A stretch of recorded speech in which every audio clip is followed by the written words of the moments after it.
Good morning. It is. It is. So I want to talk a little bit about meditation. So if we can be, do, or have everything that we want to get ahead of it, how can I use that to help breathe away resistance or eliminate the things that are maybe holding me back? Because when you meditate, you quiet your mind, and when you quiet your mind, you stop thought, and when you stop thought, you stop resistant thought, and when you stop resistant thought, you have access to what's in your vortex. So how can I carry that on through the day and not just for that 15 minutes? Well, maybe you can't, but you don't worry about that, because that is resistant thought. Next.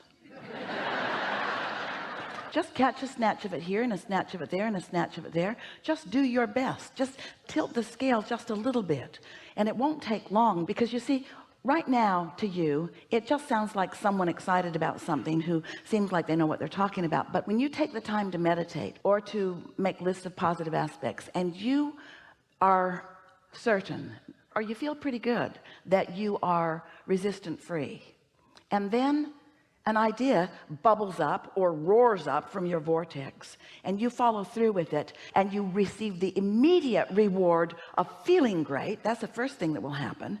A moment of clarity, or a moment of insight, or a moment of euphoria, or a moment of interest. Doesn't matter what label you give it, it feels really good to you.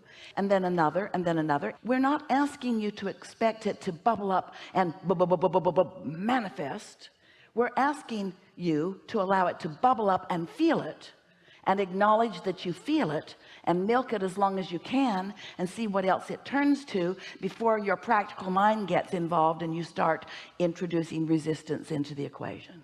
That's the game you want to play. How long can I go resistant free? But even when you play that game, now you make it resistant right from the get-go, because you're trying to be perfect. You don't have to be perfect. You don't have to only think pure positive thoughts. Your contrast served you. That's how all the ingredients got into your vortex, and your inner being knows what that all adds up to, the lifetimes of glorious experience that adds up to. We called this gathering for a while the science of deliberate creation, but you were too heavy on the thinking part. And then we began calling it the art of allowing, the art of receiving, the art of every now and again getting into the receiving mode, so that you can receive an impulse about something. Don't you have experiences that you could tell one another about how you cared about something? Maybe something caused you to worry about it, and you cared about it, and then you were carefree, or maybe you don't even remember that part, but you turned a corner and there it was, and it just felt like it came out of nowhere. And we want you to know that things are ready to come out of what you think is nowhere all the time.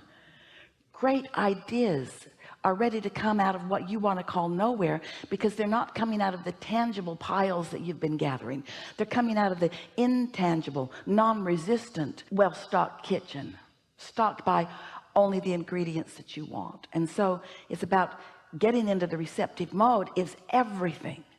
But in order for you to know how important it is and feel the power of it, first you have to accept that your life has been serving you, and that you've put many decisions and requests and goals and hopes and dreams there, and that they are ready for you. When we say, you said it back to us, you can be or do or have anything that you desire, and you've been putting it into your vortex in bits and pieces, but you don't have the ability to look into it and see everything that is what you want to call potential. We want to call it a done deal. And your inner being will inspire you according to your path of least resistance. Let's say that you have something that you really want, but you are really thinking in opposition of it, and your inner being knows that you want it and knows where you stand vibrationally. Your inner being will offer you impulses that will guide you around your resistant thought. You did that with your children when they were little. Do you remember? When you knew that there was that thing that they always wanted to do in that store, do you remember you never took them down that aisle? You always took them on a path of least resistance, a path that you felt would be a more comfortable experience for them and for you. And so it's the same sort of thing. Your inner being knows. Do you meditate? Do you? Do you quiet your mind? And have you heard from us here today? Do you have a sort of renewed interest in the power of that quieted mind? We'll talk more about meditation if you want to. Do you want to? What do you want? I do. So quieting the mind, sometimes thoughts come to me, things like. Well, here's the thing.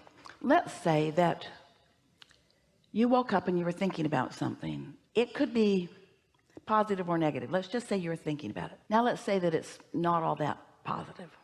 Then you check your email and there's more about it in there. And then you turn on the television and it's kind of like that too. And then you call a friend and you kind of get some stuff going as you are facing reality and pointing out. Esther hears it on the airplane all the time. Business people talking to their co-workers or calling their co-workers about things that they're trying to hammer into place. And she just puts her earphones on and puts her pillow on and focuses into her world and out of that, because it doesn't take very much of that focus before off you go. So if you're in that sort of momentum, that's not the best time for you to say, I think I'll meditate, or I think I need to meditate, because you will have a very difficult time quieting your mind under those conditions. Those thoughts already have enough momentum going that's when the lobotomy would be more helpful, or a nap.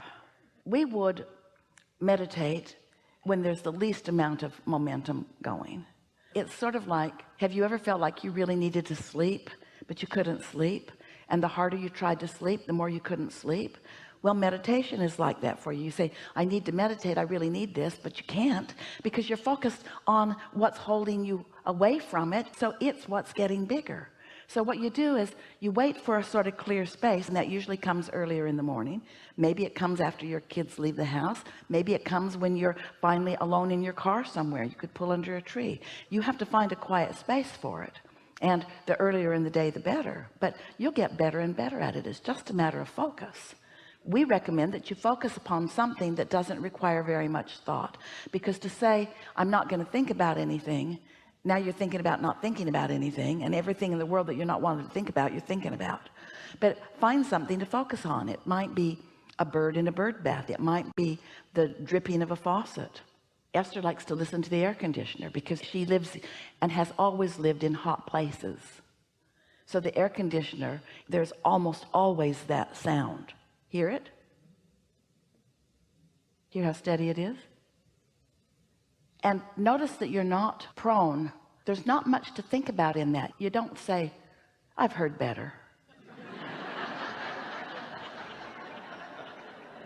It's just a sound, and it's not testing you in any way. And if you've decided to focus on it, sometimes Esther will focus on it and her mind will wander, and she'll say, oh yeah, then she'll listen for it again, and then her mind will wander. But after a minute or two or three, she's isolated that, she's focused upon that, and then it's not long after that before she's got that feeling of detachment. And do you know, you could meditate for 15 or 20 minutes. That's as long as we would encourage for any one setting, once a day. You could meditate for 15 or 20 minutes, and you might only catch that feeling of detachment the last minute or two or three. That's enough. That's enough. Just quiet your mind and allow yourself access to what your inner being knows. What my inner being knows about what? What your inner being knows about all the things you want and what you are most likely to receive a thought about now. Sometimes if you are in an urgent situation where you're about to take a step or turn into traffic or do something that is critical to your experience, when it's a strong intention, like living longer, sometimes even in resistance, your inner being can offer you an impulse, and you will do something that you didn't even know you could do. Have you had those experiences? I handled my car better than I've ever handled it. I just can't even believe what happened. But it's so much easier to prepare yourself to be in the receptive mode. It's so much more fun. You have so much more control. So did we answer your question about meditation? Just one other question. Does Esther receive lists? That's the way I'd say it. But during meditation, do things come to her to do this? Get an impulse to do that, or write this down, or if you're there, you're not really detached? Esther knows how to get into that receptive mode, like right here and now. She's in the receptive mode. So she's quieted her mind. She's allowed her vibration to rise to the frequency of us, so she's vibrationally compatible with us, and every intent we have, she's translating. And so you might say that we don't offer her lists of things to do. She's the list maker.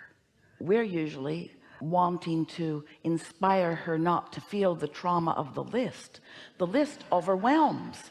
The list is all about action. The list is about puny, paltry, mediocre creation. That's not what we teach. You're not ever going to get a list from us. What you will get from us is a feeling of invincibility. What you'll get from us is an idea that just feels good. What you'll get from us is a feeling of empowerment. But you see, until you actually get detached a few times through meditation, or however you do it, appreciation does it too, and then actually feel an impulse occur to you. And the thing is, you want them to be writing on the wall, burning bushes, change the world kind of impulses. Go here, dial 4876922, and whoever answers, get their address and go right over there and look in their left-hand pocket and pull out their lottery ticket and run away with it because it's a winner. That isn't the kind of impulses that you're getting.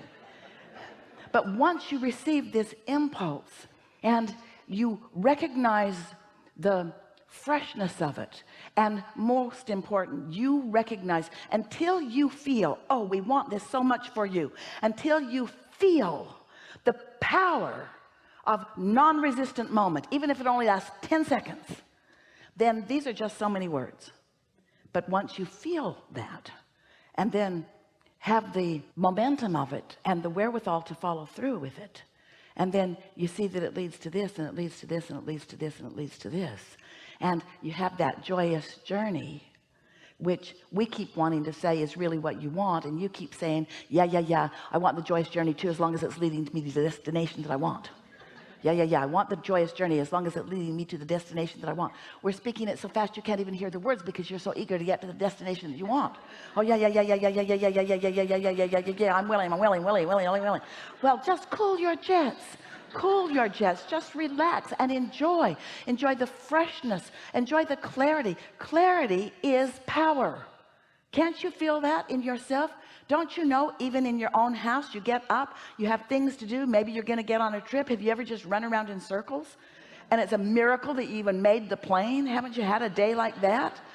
And haven't you also had a day when you're usually by yourself when you have this kind of day, but where everything just falls into place? The traffic parts for you, everyone's nice to you, you have extra time, you just feel good about where you are. We want your lives to be calm and clear. We want them to be sure and full of all of these good feelings. And this is what this powerful receiving is about. Letting yourself receive, letting yourself be the vibrational equivalent of your inner being, where all of your power is. And now we're just going to tell you something. We love you so much. You hardly meet a human who is 10% of that. Hardly ever. And when you do, you are amazed. So we're not asking for a perfect record. We're not asking you to stop ragging on that person at work that drives you crazy. We're just asking you to ratchet it back a notch. And we're asking you, in addition, look for some positive aspects too. We're not asking you to meditate all day. You couldn't if you wanted to. Some try it. It's not what you want to do. It's not what we want you to do. We're just asking you to find 15 or 20 minutes and do your best to find a moment or two of detachment, and then notice what happens next. We want you to introduce yourself to your power. We want you to get hooked on it, because you came as creators. You did not come as regurgitators. You came as creators. You did not come as defenders. You didn't come to fix a broken world. You came to create a world that is delicious to you, you see. Did we get to your question? You did.